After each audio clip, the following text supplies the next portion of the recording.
1절 그 후에 유다가 자기 형제들로부터 떠나 내려가서 아둘람 사람 히라와 가까이 하니라.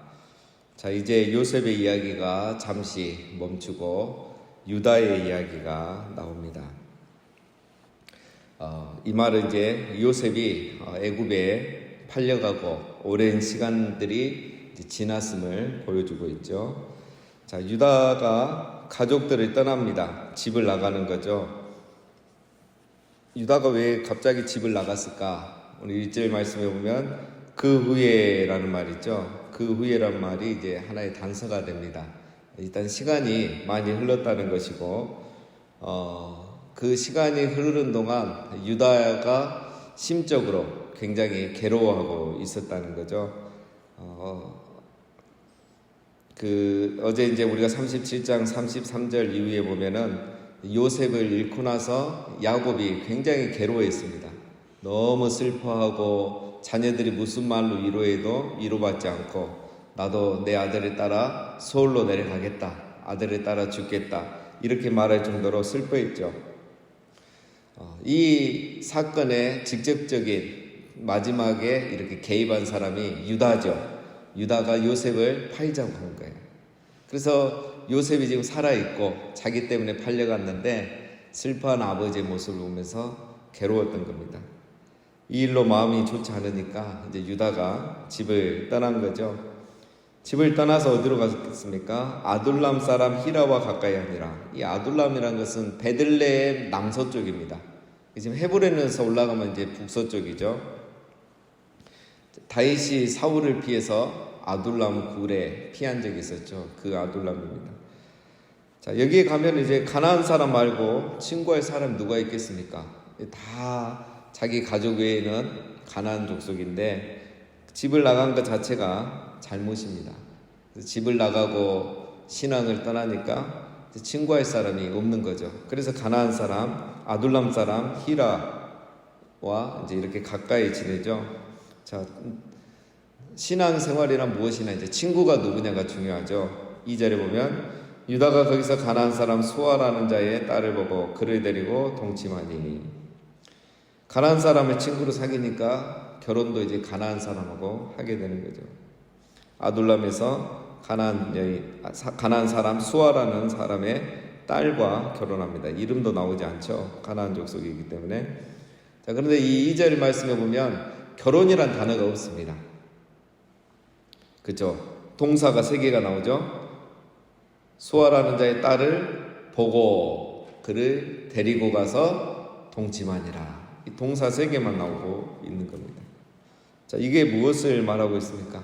우리가 그 여인을 대할 때에 이 나오는 동사 보고 데리고 가서 취해서 동침하였더라. 이 3가지 단어가 나왔던 창세기 앞부분 기억나십니까? 5장에 보면 하나님의 아들들이 그렇게 했죠. 하나님의 아들들이 사람의 딸들의 아름다움을 보고 자기가 좋아하는 여인들을 취하였습니다. 지금 유다의 행위가 뭐냐? 유다 5장에 나오는 하나님의 아들들의 모습이에요. 자기가 마음에 들면 보고 마음에 들면 데리고 와서 동침을 한 거죠. 두 번째 이 말의 의미는 부모의 축복 아래서 결혼을 하지 않았다는 겁니다. 지금 이 가족은 우리 아브라함의 가족들은 가나안 사람과의 혼인을 허락하지 않는 거죠. 이것을 누구보다 유다가 잘 알고 있죠. 지금 이제 막 나가겠다는 거예요. 우리 5장에서 하나님의 아들들이 이랬고 또 누가 이랬습니까? 에서가 그랬죠. 에서도 가나안 여인들과 결혼을 했죠. 이제 유다가 그렇게 하고 있습니다. 이렇게 지금 가정이 심각해진 거죠. 하나님 아들들은 뭐 그렇다 치고 우리 셋의 후손이 아니니까 이스마엘에서도 그렇다 치더라도 지금 야곱의 자녀는 이렇게 하면 안 되는 거죠. 자, 이 유다를 보면 이게 굉장히 큰 실수이죠. 지금 보면 이제 제일 장자였던 루벤이 비라와 통간을 하고 장자의 그 축복을 잃어버렸죠. 그 다음에 시므온과 레이는 세겜에서 그 사람들을 속이고 할례를 받기 위해서 그 모든 남자들을 죽였죠.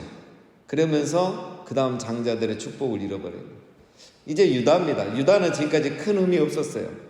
요셉을 죽이자고 할 때도 유다는 오히려 차라리 팔아 넘겨서 살려주자, 나름대로 괜찮은 제안을 했었습니다. 그러니까 유다가 그나마 사고도 치지 않고 나름대로 이렇게 잘 지내왔는데 지금 이 순간을 참지 못하고 축복의 기회를 잃어버리는 겁니다. 한 번을 참지 못하면 이렇게 축복의 기회를 잃어버리는 거죠. 우리가 2, 3주 전에 살펴봤죠. 하갈이 그랬죠. 홧김에 집을 떠나는 거야. 집을 떠나면 안 됩니다. 우리로 말하면 교회를 떠나고 신앙을 떠나면 안 되는 거죠. 그래서 하나님이 하갈에게 돌아가라고 했죠. 돌아가는 것이 살 길이고 거기에 축복이 있다. 네가 지금 여기서 홧김에 감정대로 떠나면 되는 게 없다는 거죠. 유다가 근데 그렇게 하고 있습니다. 그런데 하갈은 나중에 하나님의 말씀을 듣고 돌아갔죠. 그래서 아들도 잘 낳고 아들이 잘 컸고 큰 민족으로 번성했습니다. 유다는 하나님 돌아가라 이렇게 말씀 안 했었지만 양심의 소리를 듣고 있죠. 누구보다도 잘 알고 있으니까. 그리고 이제 오늘 나오는 내용들 계속 안 좋은 일들이 생기거든요. 그럴 때 그 양심의 소리를 듣고 빨리 돌아갔어야 됩니다. 그러나 유다가 그렇게 하지 않고 있죠. 자, 3절. 그가 임신하여 아들을 낳으며 유다가 그의 이름을 엘이라 하니라. 그가 다시 임신하여 아들을 낳고 그의 이름을 오난이라 하고 그가 또다시 아들을 낳고 그의 이름을 셀라라 하니라. 그가 셀라를 낳을 때에 유다는 거십에 있었더라. 유다가 이 가나안 여인과 살면서 아이를 잘 낳았어요. 그래서 엘의 뜻은 경계하는 자, 오난, 힘센 자, 셀라, 평안, 이런 이렇게 세 아들 낳고 이렇게 좋은 이름으로 지었습니다. 여러분, 우리 생각 같으면 유다가 이렇게 믿음을 떠나고 가나안 여인하고 결혼해서 이러면 좀 벌을 받아야 되는데 또 애를 잘 낳아요. 아브라함은 애도 안 낳아주고 이삭도 그랬는데 유다는 또 가나안 여인하고 이렇게 결혼했는데 애를 잘 낳고 잘 삽니다. 이것을 축복이라고 할 수 있느냐? 그렇게 우리가 볼 수 없습니다. 끝까지 봐야 되죠. 아들을 셋을 낳은 것이 복이 아니라 이 세 아들을 신앙으로 잘 키우는 것이 복이죠. 그래서 우리가 항상 단편적으로 뭘 판단하면 안 됩니다. 끝까지 봐야 되죠. 자, 유다가 어쨌든 결혼해서 세 아들을 낳고 거십에 거하였다 이렇게 말하죠. 거십에 있었더라. 거십이라는 것은 이제 아둘람 근처를 말합니다. 아둘람 근처에 있는데 정확한 위치는 알 수가 없고, 자, 유다가 세 아들을 낳고 거십에 거하였다. 이 말의 의미는 유다가 이제 아버지에게로 돌아가지 않았다는 말이에요. 이제 눌러 앉았다는 거죠. 완전히 정착해서 그곳에 살고 있다는 거예요. 여러분, 왜 유다가 아버지에게 돌아가지 않을까요? 왜 약속의 땅으로 돌아가지 않을까요? 똑같습니다, 우리하고. 지금 너무 잘 살거든요. 평안하거든요. 문제가 없어요. 가나안 여인하고 결혼도 하지 않고 동침해서 아들을 셋 낳고 잘 살고 있습니다. 아무 문제가 생기지 않으니까 돌아갈 필요를 느끼지 않는 거죠. 그래서 거십에 정착해서 사는 겁니다. 그러나 이것은 여러분, 하나님이 주신 복이 아니라 하나님이 그에게 기회를 주신 겁니다. 평안할 때 지금이라도 돌이키고 돌아가라는 거죠. 지금이라도 그가 돌이켜서 돌아가면 그 삶이 이어집니다. 왜? 회개하고 다시 시작하면 되니까. 신앙을 떠난 사람들의 공통적인 특징이 있죠. 교회를 떠나고 신앙생활을 좀 이렇게 다시 옛날로 돌아가도 아무 일이 생기지 않는 거예요. 당장. 그러니까 이제 신앙생활을 더 열심히 안 하게 되는 거죠. 나중에 후회할 일이 생길 때까지. 오늘 유다의 모습이 딱 그렇습니다. 6절에 유다가 장자이를 위하여 아내를 데려오니 그의 이름은 다말이라. 자, 이제 장남 엘을 장가 보냅니다. 다말이라는 여인을 잡으러 맞이합니다. 자기 부인은 이름이 안 나오는데 다말은 이름이 나오죠. 우리는 결론을 알고 있죠. 자, 어쨌든 이 유다가 장자를 그곳에서 결혼을 시켰다. 이거는 또 다른 의미가 있죠. 이제는 이 땅을 떠나지 않겠다는 거예요. 점점 가나안 땅에 완전히 정착하고 있는 겁니다. 그러니까 이제 자부까지 가나안 여인을 맞이해서 이렇게 사는 거죠. 여러분, 지금까지 아무 일이 없었다고 해서 앞으로도 아무 일이 없는 것은 아니죠. 유다는 하나님을 잊었겠지만 하나님은 유다를 잊지 않고 계십니다. 하나님은 자기의 택한 자녀, 사랑하는 자녀를 결코 포기하지 않고 내버려 두지 않으시죠. 하나님을 떠나면 하나님의 자녀는 하나님께서 징계의 손을 드십니다. 자, 어떻게 하나님의 징계가 시작됩니까? 7절에 유다의 장자 엘이 여호와가 보시기에 악함으로 여호와께서 그를 죽이신지라. 첫 번째 유다의 가정의 아픔이 시작됩니다. 장자가 죽어요. 근데 오늘 말씀에 보면은 하나님께서 그를 죽이신지라 이렇게 되어 있습니다. 여러분, 우리가 지금까지 이걸 성경을 계속 창세기로 보고 있지만 하나님께서 악하다고 해서 어떤 사람을 죽였다 이렇게 말하지 않았거든요. 가인이 동생을 죽여도 하나님은 가인을 죽이지 않았단 말이에요. 최초의 살인자인데도. 바로의 왕이 아브라함의 아내 사례를 취했어도 하나님이 죽이지 않았어요. 재앙을 내려서 돌이키게 해주셨죠. 20장에 보면 아비멜렉도 그렇습니다. 경고만 했지 하나님 죽이진 않았어요. 그런데 지금 하나님께서 이 엘은 죽이셨다는 거예요. 이거는 이제 성경에는 그가 얼마나 악했는지 또 반복적으로 악을 행했는지 이거에 대해서는 침묵하고 있지만 어쨌든 이런 경우가 없었는데 이렇게 한 걸 보면 굉장히 심각했다는 것을 알 수 있죠. 이걸 통해서 우리가 알 수 있는 것은 이것은 뭐냐? 엘에 대한 하나님의 심판이고 유다를 향한 하나님의 징계입니다. 그래서 여기서 유다가 뭔가 생각을 해야 되죠. 그런데 돌이키지 않습니다. 그래서 둘째 오난이 죽게 되죠. 8절에 유다가 오난에게 이르되 내 형수에게로 들어가서 남편의 아우된 본분을 행하여 내 형을 위하여 씨가 있게 하라. 오난이 그 씨가 자기 것이 되지 않을 줄 알므로 형수에게 들어갔을 때에 그의 형에게 씨를 주지 아니하려고 땅에 설정하매 그 일이 여호와가 보시기에 악함으로 여호와께서 그도 죽이시니. 자, 이제 계대결혼법이죠. 이제 형님이 죽었기 때문에 동생이 그 형수와 함께 해서 그 가정의 대를 이어가야 되는 거죠. 그런데 이제 그 오난이 보면은 형수에게 들어갈 때에 그의 형에게 씨를 주지 않냐라고 땅에 설정하며, 이 말이 반복적인 행동입니다. 우리 한글로 보면은 이제 한 번만 한글로 끝나는데 계속 이랬던 거예요. 반복해서 했던 겁니다. 계속 거부한 거죠. 왜 오난이 그 당시 풍습인데 굳이 이것을 이렇게 거절했겠습니까? 오늘 말씀에 보면 그 씨가 자기 것이 되지 않을 줄 알므로, 이렇게 해서 아이를 낳으면 그 아들이 자기 아들이 되는 게 아니라 형수의 아들이 되죠. 그러면 이 아이가 이제 장손이 되는 겁니다. 장남이. 그러면 이제 이 오난에게는 큰 손해죠. 아들이 없이 이대로 지나가 버리면 자기가 장손이 되고 유산의 3분의 1을 갖게 되는 거죠. 셀라가 3분의 1을 갖게 되고. 그런데 여기서 아이를 낳아버리면 자기는 4분의 1밖에 못 갖는 거죠. 그래서 오난이 이런 못된 행동을 하는 거죠. 그렇게 했을 때 정말 그러면 이 다말은 인생이 이제 굉장히 끝나는 거죠. 불쌍해지는 거죠. 그럼에도 불구하고 오난이 이렇게 악하게 행동하기 때문에 하나님께서 오난도 죽이십니다. 이것 또한 오난에 대한 심판이고 유다에 대한 징계이죠. 자, 근데 오늘 이 10절까지 보면은 이렇게 아들이 둘 죽었는데 유다가 슬퍼했다는 말이 없습니다. 야곱은 요셉을 잃고 나서 엄청 슬퍼했는데 유다는 슬퍼했다는 말이 없어요.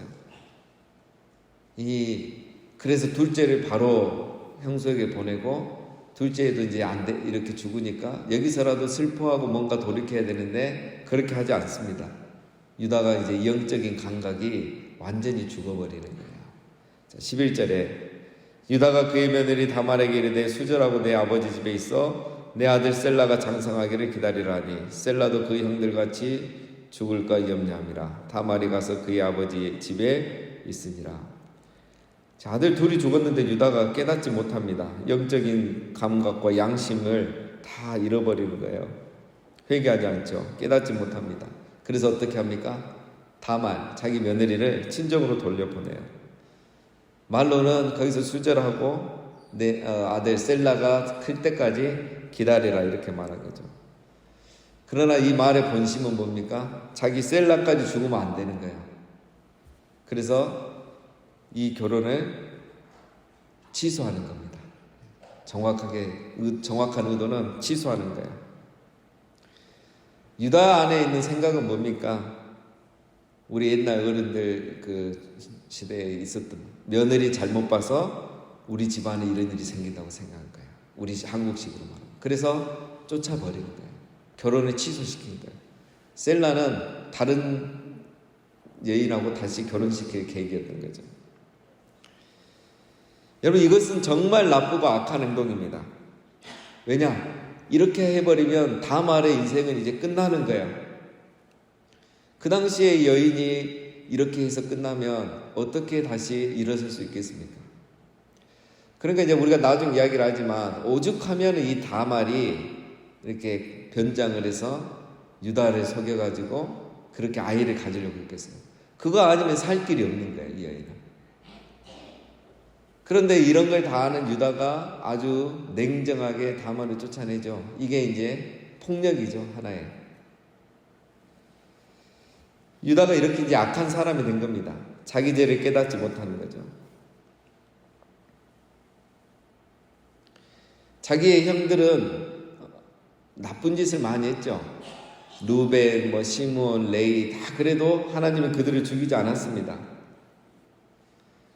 그런데 자기 아들들은 얼마나 악했는지 모르지만 하나님이 그냥 두지 않고 심판을 하셨잖아요. 유다가 근데 이걸 깨닫지 못하는 거죠. 왜 깨닫지 못했을까? 환경적 요인이 하나 있습니다. 유다가 만약에 야곱과 함께 살고 있다면 자기의 죄를 깨닫죠. 자기의 삶이 거울이 되는 게 있잖아요. 자기 형제들의 삶과 아버지의 삶이 거울이 돼서 자기의 모습을 보고 깨닫게 되는데 완전히 지금 떠나버렸기 때문에 가나안 족속 속에 사니까 자기를 투영할 거울이 없는 겁니다. 잘하고 있다고 생각하고 잘 살고 있다고 생각하는 거죠. 이런 일이 충분히 생길 수 있다고 생각하는 거죠. 여러분, 우리가 신앙 생활하다가 힘들거나 어려운 일이 있을 때도 떠나지 말아야 되겠죠. 교회와 우리의 가정, 이 신앙 공동체를 떠나면 안 돼요.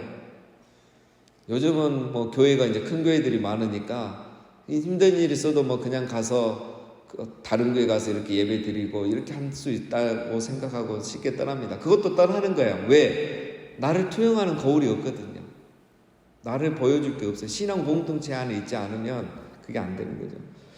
여러분, 잠언 4장 19절에 보면은 악인의 길은 어둠 같아서 그가 걸려 넘어져도 그것이 무엇인지 깨닫지 못하느니라. 지금 딱 유다가 악인의 길을 가고 있잖아요. 걸려 넘어져도 깨닫지는 못하는 거예요. 계속 어려운 일들이 생기는데 깨닫지 못합니다. 왜? 이미 그런 삶 가운데 가버린 거죠. 그래서 이제 다른 사람 탓하고 계속 넘어져도 죄를 깨닫지 못하게 되는 겁니다. 유다의 삶이 이렇게 되는 거죠. 자, 오늘 말씀을 보면서 우리가 세 가지를 적용하고 마치면 될 것 같습니다. 첫 번째는 유다는 요셉을 팔아 넘기자고 했죠. 그래서 야곱이 요셉을 잃게 되었습니다. 유다가 팔아 넘기자고 해서 야곱이 요셉을 잃었는데 유다는 지금 두 아들을 잃은 거죠. 두 배의 고통을 당하고 있습니다.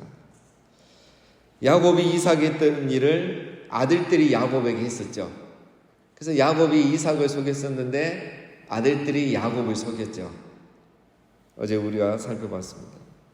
유다가 야곱에게 했던 일을 지금 유다가 두 배로 당하고 있는 거예요. 이런 모습들이 계속되어 가는 거 있습니다. 그 다음에 이제 유다가 셀라를 다시 친정으로 돌려보냈습니다. 자, 이건 뭘 말합니까? 유다가 이 자기 안에 계속되는 문제들을 정직하게 해결하지 않고 계속 덮고 넘어가려 하고 있다는 거죠.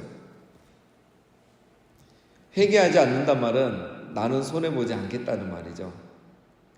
모든 것을 다말에게 뒤집어 씌우는 거죠. 여러분, 우리의 죄와 문제는 그냥 두고 덮어두면 커지고 복잡해지게 되어 있습니다. 그래서 결국은 자기가 이 다말과 얘를 낳게 되는 사태까지 오게 되는 거죠. 빨리 해결하는 것이 가장 좋은 길이죠.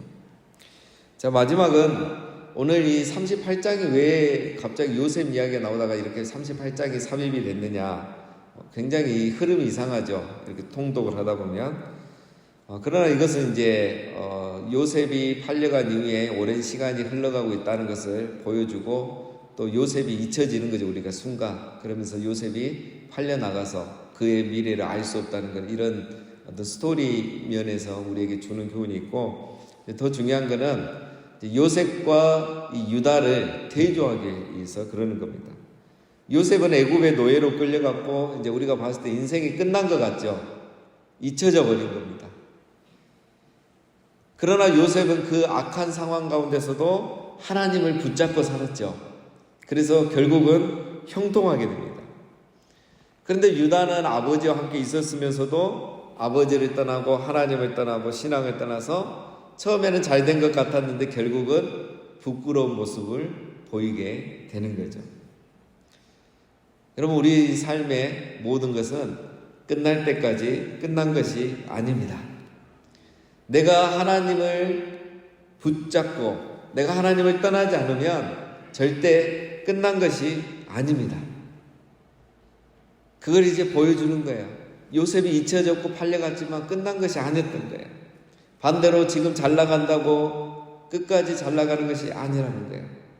중요한 건 무엇입니까? 내가 하나님 편에 서 있고 하나님을 붙들고 이 신앙의 끈을 놓지 않는 것이 가장 중요한 것입니다. 그래서 39장부터 이제 다시 요셉의 이야기가 나오면 바로 그걸 우리가 볼 수 있어요. 애고를 팔려갔다고 형들에게 배신당했다고 끝난 게 아니었습니다. 요셉은 그곳에서 하나님을 붙잡고 있었던 거죠. 그러나 유다는 오히려 하나님을 떠나고 이렇게 돼가는 겁니다. 이게 바로 이제 우리의 구속사고 이제 성경의 스토리인 거죠. 자, 우리도 어떤 상황에서도 포기하지 아니하고 내가 하나님을 붙들고 신앙의 끈을 놓지 않으면 하나님께서 우리 안에 새 길을 열어 가실 줄로 믿습니다. 우리도 항상 요셉처럼 하나님을 붙들고 신앙의 끈을 놓지 않고 사시는 우리 모두가 되시기를 주님의 이름으로 축원드립니다.